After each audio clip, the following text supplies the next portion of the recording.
సుమారు 6 గంటల ప్రాంతంలో మోడీ ప్లేయర్స్ అనేటువంటి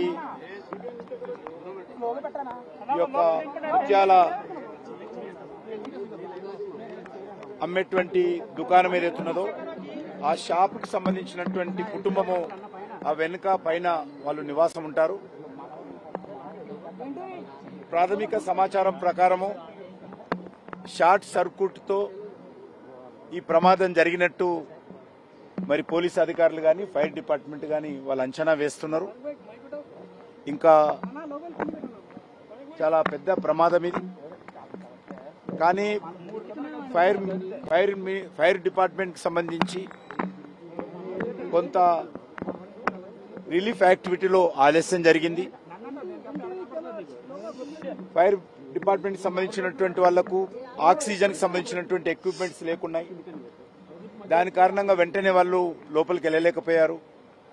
అదేవిధంగా ఫైర్ డిపార్ట్మెంట్కి సంబంధించినటువంటి వాటర్ కూడా తొందరగా పంపించలేదని ఆ కుటుంబ సభ్యులు బాధపడతా ఉన్నారు.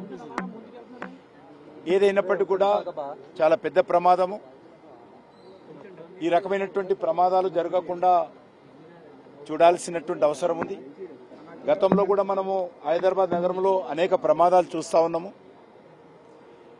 ఈ ప్రమాదాల నివారణ కోసము రెగ్యులర్గా మానిటరింగ్ టీమ్స్ ఇటు ఫైర్ డిపార్ట్మెంట్ కానీ, జిహెచ్ఎంసీ కానీ, పోలీస్ కానీ, ఎలక్ట్రిసిటీ కానీ ఈ 4-5 శాఖలు సమన్వయం చేసుకుంటూ జనసాంద్రత ఉన్నటువంటి ప్రాంతాల్లో ఈ యొక్క ప్రమాదాలు జరగకుండా ముందస్తు చర్యలు తీసుకోవాల్సినటువంటి అవసరం ఉంది.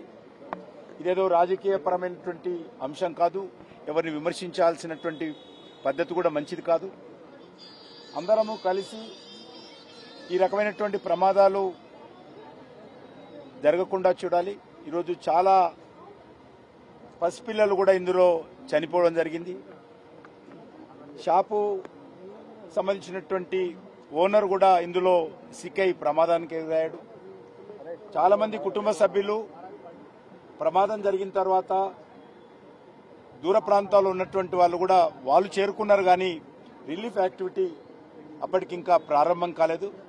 కాబట్టి మనము మరింతగా ఫైర్ డిపార్ట్మెంట్కి సంబంధించినటువంటి వాళ్లకు ఇది ఆ రకంగా చూస్తే మరి చాలా చిన్న ప్రమాదం అయినప్పటికీ కూడా ఎక్కువ నష్టం జరిగింది, ఎక్కువ ప్రాణ నష్టం జరిగింది, ఎక్కువ మంది గాయపడ్డారు. అందులో మరి రిలీఫ్ యాక్టివిటీ వెంటనే ప్రారంభించినట్లయితే ఇంకా బాగుండేది. కాబట్టి నేను ప్రభుత్వాన్ని కోరేది ఒకటే, ఫైర్ డిపార్ట్మెంట్కి సంబంధించినటువంటి ఎక్విప్మెంట్స్, లేటెస్ట్ ఎక్విప్మెంట్స్ పెంచాల్సినటువంటి అవసరం ఉంది. సిబ్బందికి తగిన శిక్షణ కూడా ఇంకా మెరుగైనటువంటి శిక్షణ కూడా ఇవ్వాలి. మెరుగైనటువంటి ఎక్విప్మెంట్స్ కూడా కొనుగోలు చేయాల్సినటువంటి అవసరం ఉంది. మన హైదరాబాద్ నగరం చూస్తూ ఉన్నాము, బహుళ అంతస్తుల భవనాలు పెరిగిపోతూ ఉన్నాయి, పాపులేషన్ పెరిగిపోతూ ఉంది, వ్యాపారం పెరుగుతూ ఉంది. వస్తున్నటువంటి అనేక మంది ఇతర రాష్ట్రాల నుంచి, ఇతర దేశాల నుంచి, ఇతర జిల్లాల నుంచి ప్రతిరోజు లక్షలాది మంది వచ్చి పోతుంటారు.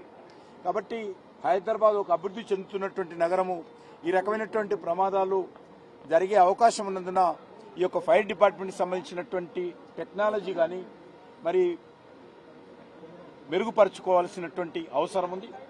మరి నేను ఆ యొక్క కుటుంబ సభ్యులు ఎవరైతే హాస్పిటల్లో కొంతమంది డెడ్ బాడీస్ ఉన్నాయి, కొంతమంది ట్రీట్మెంట్ పొందుతున్నారు, ఆ రకంగా వాళ్ళందరినీ మరి ఈ సందర్భంగా మా పార్టీ కార్యకర్తలను పంపించి వాళ్ళకు కావాల్సినటువంటి సహకారం అందిస్తాము. కేంద్ర ప్రభుత్వం తరఫున కూడా మరి ఈ యొక్క చనిపోయినటువంటి కుటుంబ సభ్యులు ఎవరుతున్నారో వాళ్ళకు కొంత ఆర్థిక సహాయం కూడా నేను ప్రధానమంత్రి గారితో మాట్లాడి అందిస్తానని చెప్పి ఈ సందర్భంగా మనం చేస్తున్నాం. అవన్నీ ఇంకా సంఖ్య మనము చెప్పాల్సిన అవసరం లేదు, పోలీసు వాళ్ళు చెప్పింది అలా 8 మంది అంటున్నారు.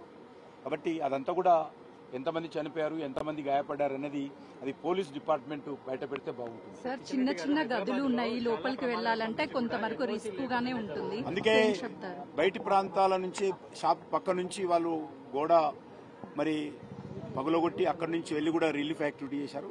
చాలా రిలీఫ్ యాక్టివిటీ కూడా చాలా కష్టం.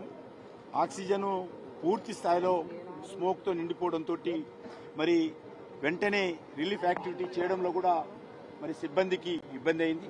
కాబట్టి ఇవన్నీ దృష్టి పెట్టుకుని మనము రానున్న రోజుల్లో ఈ రకమైనటువంటి ప్రమాదాలు జరగకుండా చూడడము, ప్రమాదాలు జరిగినప్పుడు ఏ రకంగా వేగవంతంగా వారు రిలీఫ్ యాక్టివిటీ చేయవచ్చో ఈ రెండు అంశాల మీద హైదరాబాద్లో సీరియస్గా ఆలోచన చేయాల్సిన అవసరం ఉంది. దీంట్లో ఎక్కడ కూడా రాజకీయాలకు తావు లేకుండా మరి అధికారులు చేస్తున్నటువంటి వాటిని అభినందించాలి. ఏదైనా లోపాలుంటే భవిష్యత్తులో ఆ లోపాలు లేకుండా సరిదిద్దుకోవాల్సిన అవసరం ఉందని కోరుతా ఉన్నాను. డెఫినెట్ గా నేను అందుకే చెప్పాను, fire department, police department, municipal department, అదేవిధంగా ఎలక్ట్రిసిటీ డిపార్ట్మెంటు, మరి ఈ యొక్క 4-5 డిపార్ట్మెంట్స్ అన్ని కలిసి రెగ్యులర్ గా మానిటరింగ్ చేయాలి. ఎక్కడెక్కడ ఈ రకమైనటువంటి ప్రమాదాలు జరిగే అవకాశం ఉంది, ఎలక్ట్రిసిటీ మరికి సంబంధించినటువంటి ఫైర్ అయ్యే అవకాశం ఉందా, లేకపోతే బిల్డింగ్ కూలిపోయే అవకాశం ఉందా, వీళ్ళందరూ కూడా రెగ్యులర్ గా మానిటరింగ్ టీమ్స్ ఏర్పాటు చేయాలి. పెరుగుతున్నటువంటి నగరము, మనం చాలా పెద్ద ఎత్తున ట్యాక్సులు వసూలు చేస్తా ఉన్నాము. కాబట్టి మన బాధ్యత ప్రజలకు సంబంధించినటువంటి అవేర్నెస్ తీసుకురావడము, చిన్న చిన్న పొరపాట్లుంటే సరిదిద్దుకోవడం చేయాల్సినటువంటి అవసరం ఉంది. ఇది రాజకీయంగా కాకుండా అధికారులు అందరూ కూడా ఆలోచన చేసి ఎక్కడికక్కడ టీమ్స్ ఏర్పాటు చేసి ఈ రకంగా మరి ఎలక్ట్రిసిటీ సంబంధించిన షార్ట్ సర్క్యూట్ రాకుండా నివారణ చర్యలు తీసుకోవచ్చా, ఇతరత్ర ఏం తీసుకోవచ్చు అనేది మరి ఎప్పటికప్పుడు ప్రభుత్వము దీనిపైన తగు చర్యలు తీసుకోవాల్సిందిగా నేను కోరుతా ఉన్నాను.